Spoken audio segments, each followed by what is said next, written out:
రే, ఎందుకైనా మంచిది మనం ఒకసారి మార్చురీకి వెళ్ళి చూసొస్తే బాగుంటుందేమో. మీరు కూడా ఏంటన్నా, నా అహల్య చనిపోలేదంటే నమ్మరా?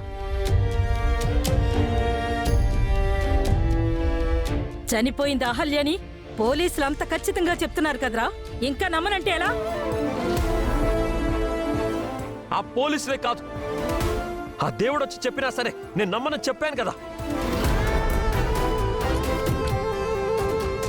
ఇంట్లో నుంచి వెళ్ళిపోయింది, ఈ లోకంలో నుంచి వెళ్ళిపోయిందంటే ఎందుకు నమ్మవురా? నిజం చేదుగా ఉంటుంది బామర్ది. అయినా సరే కొన్నిసార్లు నిజాన్ని నమ్మాలి, తప్పదు.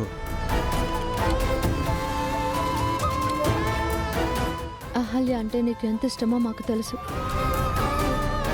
ఇలా జరిగిందంటే మాకు బాధగానే ఉంది. ఎందుకైనా మంచిది అంకుల్ చెప్పినట్టు మనం ఒకసారి హాస్పిటల్కి వెళ్ళి డెడ్ బాడీ చూసొస్తే బెటర్ కదా.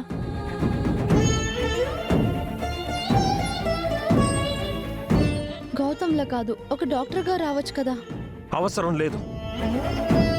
నా అహల్యకి ఏం కాలేదని నా మనసు చెప్తుంది. తనకేదన్నా అయితే నేను ఇలా ఉండను.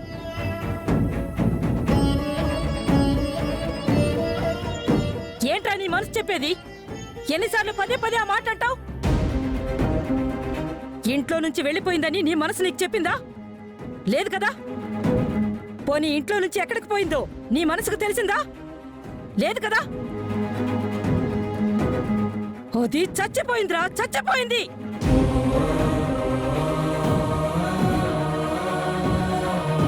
మనల్ని కాదని వెళ్ళిపోయిన దాని గురించి మనం బాధపడి ప్రయోజనం లేదు. మిగతా కార్యక్రమాలు చూద్దాం. మిగతా కార్యక్రమాలేంటి? అహల్య అంత్యక్రియలు.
రా, ఆ ఫోటోకి దండ వేసి దీపం పెట్టి జరగాల్సిన కార్యక్రమాలు చూద్దాం. రా నాన్నమ్మా,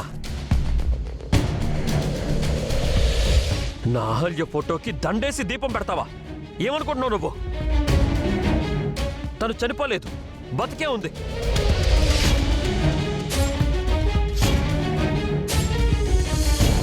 సరేరా, అది బతికే ఉంటే ఎక్కడుందో చూపించు. అహల్య బ్రతుకుంటే ఈ పాటకు వచ్చేది కదా గౌతమ్.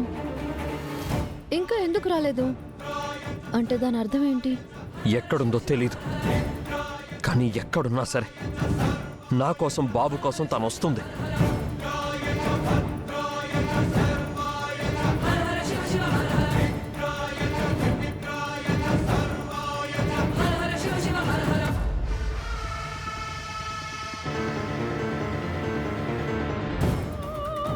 ఏమైంది సార్? ఎందుకు అందరూ అలా ఉన్నారు? నువ్వు మళ్ళీ ఎందుకు వచ్చావు? ఎవరు రమ్మన్నారు నిన్ను? సరే రమ్మన్నారు. సార్ ఏమైంది? బాబుకేం కాలేదు కదా? అయ్యింది, వాళ్ళమ్మ చచ్చిపోయింది.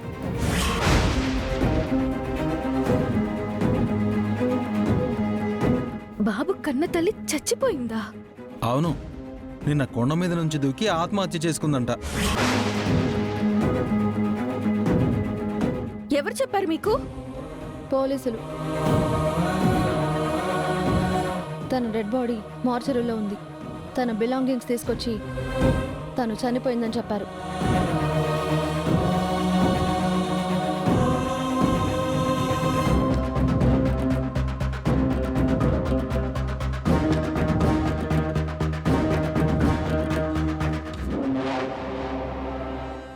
ముహూర్తంలో ఆ దరిద్రురాన్ని నా మనవడు కట్టుకున్నాడు గాని అప్పటినుంచి అష్ట కష్టాలు మొదలయ్యాయి.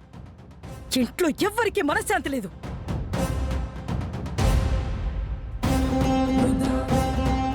కట్టుకున్న వాణ్ణి కన్న కొడుకుని నిర్దాక్షిణ్యంగా వదిలేసి వెళ్ళిపోయింది. ఎప్పటికైనా తిరిగి వస్తుందంటే ఇప్పుడు ఏకంగా చచ్చిపోయింది.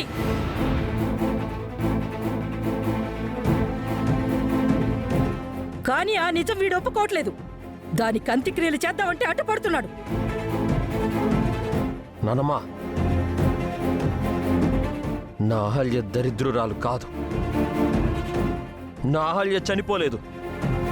తను ఎక్కడో ప్రాణాలతో బతికే ఉంది.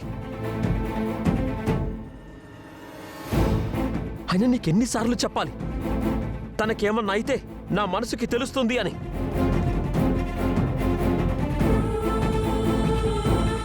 నేను ఇన్నాళ్ళు తన కోసమే బతికాను. నేనేం చేసినా నేను తన కోసమే చేశాను. అలాంటి తను బతికి లేదంటే నేను ఎలా నమ్ముతాననుకుంటున్నావు? ఒకవేళ తను నిజంగా చనిపోయి ఉంటే నేను బతికుండి అనవసరం.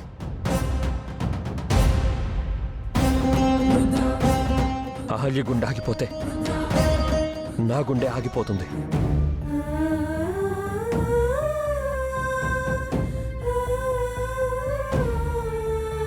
తను నా లైఫ్ మేట్ మాత్రమే కాదు, నా సోల్ మేట్. అయినా నువ్వు అనుకుంటే సరిపోదు గౌతమ్, అహల్య కూడా అనుకోవాలి. తనకి నీ మీద బాబు మీద ఇష్టం లేదు, అందుకే వదిలేసి వెళ్ళిపోయింది. మేమంటే ఇష్టం లేదని, ప్రేమ లేదని అహల్య నీతో చెప్పిందా? అయినా తను వెళ్ళిపోయింది ఇంటి నుంచి మాత్రమే, నా మనసులో నుంచి కాదు. తను నీ మనసులో మాత్రమే ఉందిరా, ఈ ప్రపంచంలో బతికలేదు. తను బతికే ఉంది నాన్నమ్మా. నేను చెప్పాను కదా, తన గుండె ఆగిపోతే ఈ పాటికి నా గుండె కూడా ఆగిపోయి ఉండేదని. నేను చచ్చిపోయానని ఇక్కడ అందరూ నమ్మేస్తే గౌతమ్ గారు బతకడం కష్టమవుతుంది. ఒకసారి నేను ఇంటికి తిరిగి రాను అన్నప్పుడు ఆయన ఆత్మహత్య చేసుకోవడానికి కూడా సిద్ధపడ్డారు. ఇప్పుడు నేను లేను అంటే ఆవేశంలో మళ్ళీ అలాంటి పని చేస్తారేమో. చెప్పేది వినరా, పరిస్థితి అర్థం చేసుకో.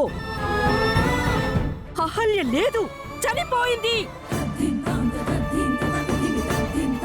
తనకు సంబంధించి ఈ ప్రపంచంలో తన ఫోటో మాత్రమే ఉంది, ఇంకేమీ లేదు.